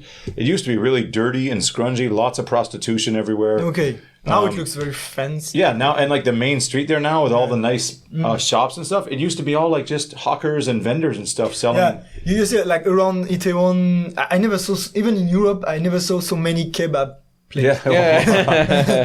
But But then go one street after and it's only fancy bars thing. And 10 years ago, the kebab guy was stuffed in a closet between 2 buildings. Yeah. And that was it. Like one kebab guy was squeezed between 2 buildings. Yeah. And now it's really changed. But now I'm wondering if you've been up there recently, what it's like since the Halloween disaster there last year.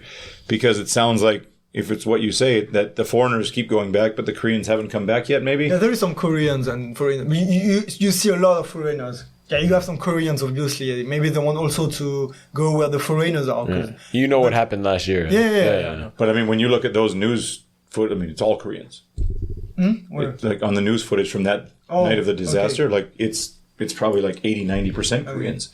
It was really, really popular. Yeah. But then you meet a lot of foreigners in bars, even French people we met, but also that was maybe not the right evening to spend in Itaewon if you don't want to see foreigners, because we were in Itaewon because there was a party later for foreigners in Itaewon. Okay. So in the bar, I think a lot of people were already like partying in the bar like getting us. ready. Yeah.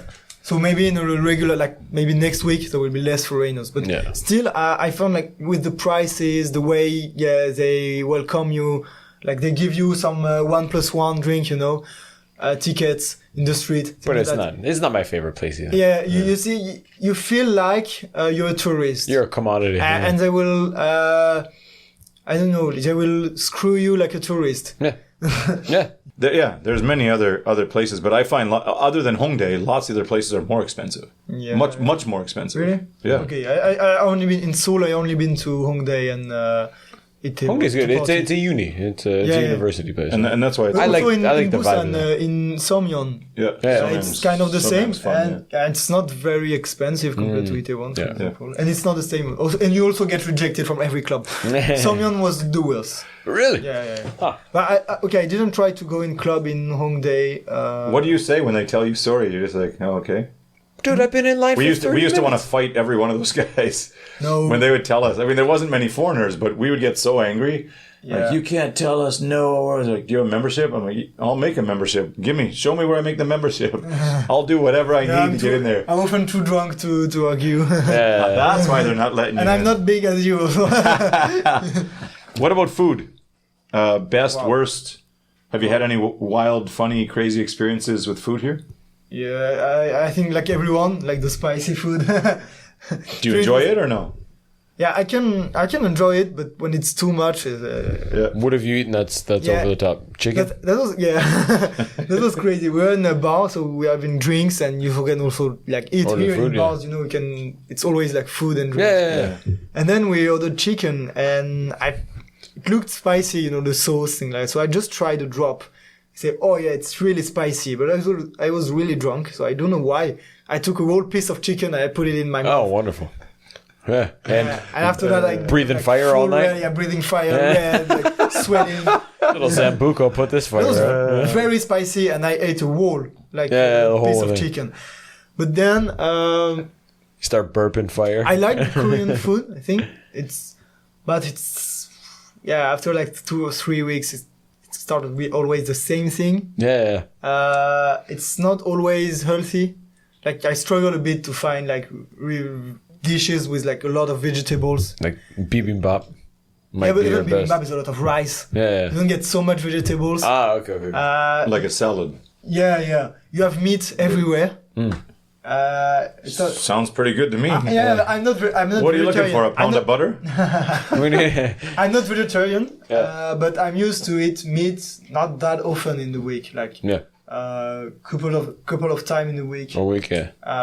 Some fish also a bit. It sounds like you're missing the Nutella and the croissant. No Nutella, no, not that. Croissant, yeah. For my breakfast, I just miss breakfast. Yeah. I don't eat breakfast here because either you buy some You don't like soup? sweets at the 7-Eleven, like stupid, Yeah. or you go to the cafeteria for breakfast. Soup. It's very cheap, but it's rice and kimchi Yeah. for the breakfast. Yeah, I don't really like kimchi, so and rice for the breakfast. So I Kimchi, just- you got to keep trying. since I don't work very early in the morning, Mm. I just wake up and I'm just waiting for lunch. For lunch, yeah. Yeah, I don't eat. And then the food, yeah, it can be good, but it's always with rice, meat. Have you had much of the seafood? I had some, yes, in Busan. In Busan, Ulsan also. Yeah. There's lots. Seafood is very cheap here compared to like fish, things like that. In France, You seafood must is have been eating that. expensive. You must have been eating the Fukushima. Fukushima fish. It's on sale this month. No, I talked to. Oh my god! Again, bringing up my friend. He said you get more. That's a big issue right now in Korea. The Japanese dumping the Fukushima water. Actually, not really, but yeah. They're choked. It's yeah. gonna poison the fish. It's gonna poison the oceans. My buddy's a chemical engineer, and he said he received more radiation on his flight from Toronto to Seoul than if he went to Fukushima and drank 4 liters of water. Yeah. It's like it's 10 times lower. The radiation rate, I think it's like 10 times lower than what is allowed for drinkable water in France, for example. Oh yeah. No, it's So they have some regulation, everywhere in the world with like radiation. Yes. Yeah. You can't have more than this percentage of uranium or something Sure. like that. Yeah. There, like Fukushima water is 10 times lower than the regulation for drinkable water. Yeah. But the way the media portrays it is like Japan evil.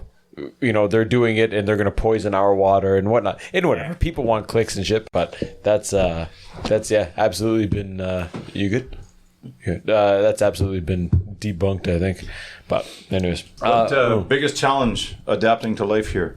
What's been the hardest part? Breakfast. Might be food actually. Yeah. I already lost 2 or 3 kilograms. Yeah. And fruits. Yeah, I really want fruits, and it's too expensive here. Some of the fruits are crazy. Oh, especially, you know what? This is a bad time of year now. around Thanksgiving. Their Thanksgiving is coming. Chuseok, you know. When you go to the markets, you'll see, like, it's just a regular apple, but it's got a little piece of styrofoam around it. You're like, oh, that's an $8 apple? What the hell? What are we doing here? Yeah, it can get quite expensive. Watermelons, you see those in the summer? In August? Fuck. Sell a kidney. Have you seen or found any habits or any lifestyle things here that you would be interested in bringing back to France with you? Oh yeah, definitely. Like convenience stores. Convenience stores? Convenience stores with soju and onigiri inside. It's perfect. Pretty cool, eh? Yeah. Sit up front, have a beer. I don't know. When you're partying, you're just in the bar. You drink. So I love to drink in the bar. I will not like just only drink in the street before going to the club. So you drink in the bar. Then you go out. You buy 1 or 2 onigiri, you know, you eat a bit. Yeah. Maybe a bottle of water also to drink. Yeah. That's actually that I prefer in France because water is free everywhere. But here you have to buy it. Okay. And then you buy like maybe 1 onigiri or gimbap, thing like that. 1 bottle of soju, like with fruits, like the fruity soju. The best. You drink it and you go in club. It's perfect. When you go out from the club, you're starving a bit. Yeah, let's go back to the convenience store. Sure. Maybe an onigiri. Yeah. Refuel. Everywhere in the street. Every time you get the convenience, you don't have to worry. I think that's crazy. You don't have to worry about will I find something open. Yeah. Japan's the same France, way. You have those like 24 hours open convenience store, but not every. They're few and far between. And when you go there, it's like very expensive. Yeah. Particularly the alcohol, because they know that's who's why buying they have 24 it. hours open. Yeah.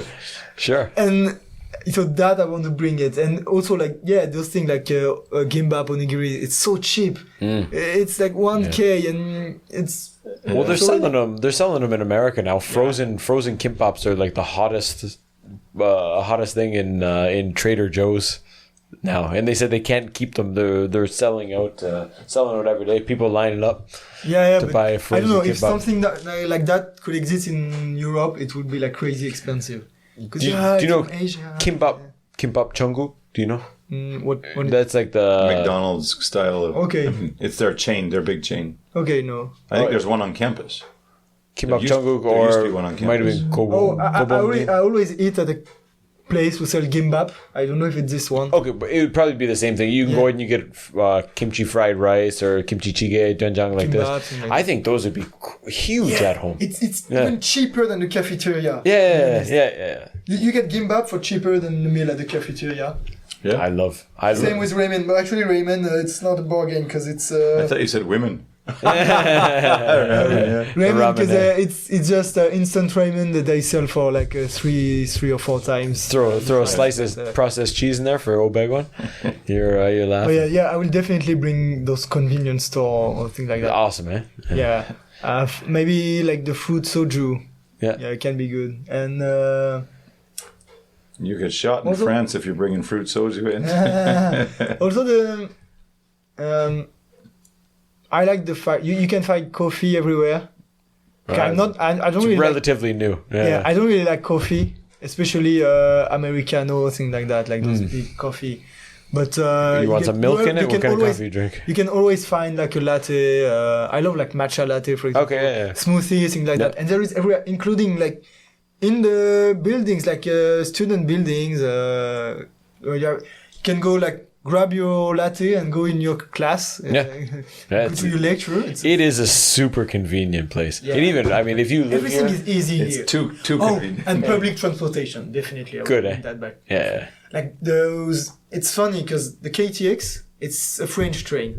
Oh, yeah? It's made by Alstom, the French company, who did the speed train in France. KTX? KTX is the same as it's literally Same. TGV in France. Cool. We have that. Yeah. But then, for a 2 hours trip, it will cost you maybe 100 euros, something like that. And you have to book it. You have to book it like several weeks ago, several weeks earlier than the trip. Cause Not So here. you said it's nice, just show up at the station, jump on and there go. is one every like 20 minutes. Yeah. You just show up. It costs you like 30, 40 euros, something like to go to Seoul. Yeah, Like it was 50 bucks, 35, $60, yeah. 50k. Yeah. And that's all. And it's so easy. Yeah. It's And cool, then eh? you grab a cab. It's cheap also. Yeah. Uh-huh.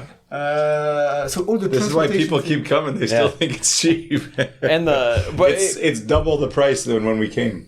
Yeah. Like living here, but it's funny. still- It's still relatively. It's still very cheap. Yeah. I mean, we go back to For Canada. a and go, well-developed "Whoa." country, it's Sure. very cheap. Yes. Yeah. Because you can find those things in, you can find even cheaper things in like Thailand, Vietnam, things like that. Yeah. But then you You're won't sacrificing have some other things, You don't yeah. have any KTX or place to study, to work. Maybe, Yeah, to, Maybe not a wallet. Yeah. Camera. And if you live here too, you'll understand how convenient and easy getting things delivered. Yeah, also like coupons, things like that. Coupon. Oh my! Home Plus. I haven't been to a supermarket in 5 years. You just go online, be like, You give can me do this, that in this, France. this, It's this. always more expensive, and you also have to pay fees like delivery fees. Oh, this But is Head On just got bread today, and she's like, "Can you believe this is $2,002 cheaper than buying it in the store?" yeah. It's cheaper. wow. It- I And just they got deliver it? today. I just got my FRC card. So now I can order online. Online, something like yeah. that. Just today. so. At least you're not an alien. nice. It used to be ARC. Yeah, ARC. The or alien. FRC. No, now they changed it because Okay. we complained for 15 years that we're not aliens. And now they changed it to foreign registration card or whatever. Oh, the FR. I didn't even pick that up. Yeah. No, it's new now. Ah. If you could give any advice to the next French student or whoever international student coming on exchange or to study here, what would be a couple words of advice you'd like to share? Eat a lot of fruits before coming. What about tanghuru? You didn't eat that? The really hot fruit tanghuru? I didn't try any fruit here. It's just too expensive. Oh no! Really? It's funny because you get like You can get a whole meal for less than a fruit. this is a stick with like 4 or 5 pieces of fruit. They those sprinkle some things. sugar syrup on top, Yeah. and it's $5-6. You get like 5 pieces of fruit. You're like, Oh, yeah, I don't think like so. 5 strawberries. Yeah, okay. Yeah. Yeah, you're right. If you're Ben- looking at those apples or pears, but maybe I got to bring you to Costco one time for a trip. Do you know Costco? No. The great American supermarket. Yeah. You'll have to come for some American capitalism at Costco there and indulge in some cheaper fruits. No, then I don't know, but what advice? Yeah. Fill up on fruits. Yeah, the regular thing, like with all these like advice I received also, like all those Korean apps you have to have like on your phone. Because then you struggle, like with Google Maps or something like that, you will struggle. Yeah. Sure. But yeah, everything is like pretty easy. So Get your There fake, isn't fake anything- Korean ID for the clubs. Show them a fake ID there. Leave your shirts at home. You don't need any t-shirts, boys. I think there isn't anything that I experienced and I say, oh, I should have known Prepared for that, yeah. Because yeah, it's always easy. But I think that speaks to kind of your personality and that you're pretty easygoing, or you sound pretty easygoing and adaptable to new environments and stuff. Yeah. Some people are a lot more rigid coming in, and Come with an open mind. I think probably is the best. I think it's very also it's if you want to plan a trip or something like that, it looks harder to plan than just to go and Sure. find something. I try to like for the hotel thing like that you can find on Booking or Airbnb, but they also have like those Korean websites. It's not in English, things like that, so it's very hard. I think you can just go there and Yeah. find something. Yeah. An accommodation. I remember having that thought here really early. It was one of my first trips to Seoul, and I was like, "Oh, what if I forget this? What if this isn't booked? What if?" Yeah. And I went like, "Man, it's so convenient here. It doesn't matter if you forget anything. You just buy it there or book it, like you said, when you show up." one of the glowing aspects of this country. I got a couple questions about Paris, man. Like, I don't know, I've only experienced through movies, and I mean, what people tell me. I work in a cafe that's like heavily influenced by Parisian design. Like the owners were they lived there for 10 years and only came back, I think, because they had kids. Like, they love it, and they speak so highly of it, and they said like there's just this energy or this magic that runs through the city. Is it true, or do you feel that as a I native grew up in Parisian? a suburb, Yeah. so not really in Paris, but yeah, okay. I think Paris for a tourist is something I truly believe it's something amazing for a tourist. Like the city is beautiful, like every building is beautiful, things like that. There was a lot of monuments, a lot of museums. Then I think it's definitely not like in the movies. It's a very dirty city. Like trash everywhere, rats, a lot of rats. Particularly now, like Paris in the last 5 years became like very dirty. Like COVID? Yeah, maybe COVID or politics. I don't know. Okay. I think actually now they are in bankruptcy. They don't have money anymore. So Paris in like the bankruptcy? mayor. Oh, okay. So they can't clean the streets, things like that. I don't know. Okay. They have a lot of rats, people throwing garbage. But yeah, for coffee, you find some very, very Parisian coffee. Yeah, pretty often. But it's a thing, like you have those very old school coffee, like maybe like you describe. And then Paris is also very like trendy. Okay. You have a lot of hipsters, things like that. So you have also those crazy coffee where you will spend like so much money to drink. I don't know. Some bullshit with vanilla. With vanilla and an umbrella. I don't know, like a new thing. Yeah. I know, like there is this coffee we're selling raw cookie dough. With in the coffee? No, just that, like those things like that. This very hipster thing. Raw cookie dough. Raw cookie dough. Like, who thought of that? So It's just the guy was There was also make a the bar hipsters at happy. the time where you could eat some cereals with milk, like a kid in the breakfast. And this was maybe €9 or something like that, you know. Oh, so that's also Paris. That's and then you have hilarious. those small coffee, yes, where you can where they always dress the same, like the white shirt, I think, with this black apron. But yeah, you can find a lot in Paris. You can find a lot of very Parisian places, like very cliche places. Yeah, That's not really a cliche.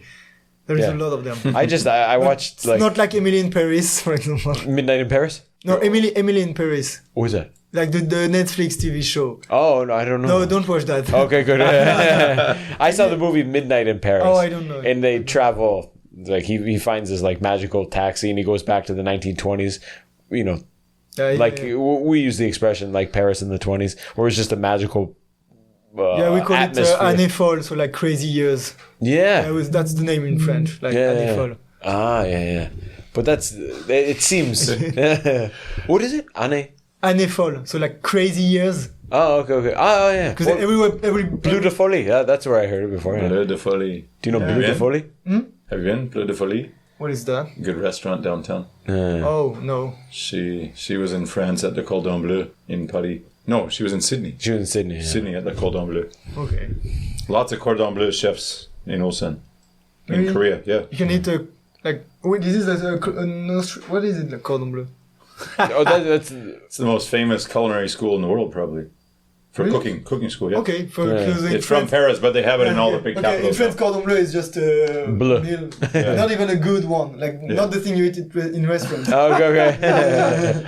No, the Cordon Bleu is probably one of the best culinary institutes around. Okay. Oh, that's interesting. I always wondered if I think it's like if you go to Europe one day, Paris is maybe the place. Sure. It's not my favorite. Yeah. But as from a foreigner point of view, I think that it does have the magic. Because I know, there's lots of places where you gotta go. But if you talk to someone who's from there, they're like, nah, it's not that good. But Paris, I feel there's a special place. There place. is also like some overrated places in Paris, like for example Champs-Élysées. From it sucks a bit. It's definitely not the most beautiful avenue in the world, like not at all. Cool.